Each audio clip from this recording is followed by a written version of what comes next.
ডিসিতে এখন যেন নতুন এক ফ্যাশন, শাকিব খানকে নিয়ে সমালোচনা করা।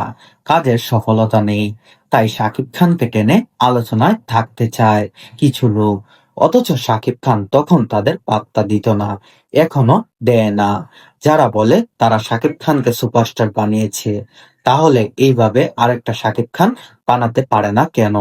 কারণ কথায় জোর আছে, কাজে নেই। সাকিব নিজের মতো নতুনদের নিয়ে কাজ করছে, কেরিয়ারে বদল আনছে। এটাই অনেকেই সহ করতে পারছে না। ঈদ ছাড়া সিনেমায় কোনো কেন রিলিজ হলো না, এটা নিয়েও অথচ সমালোচনা।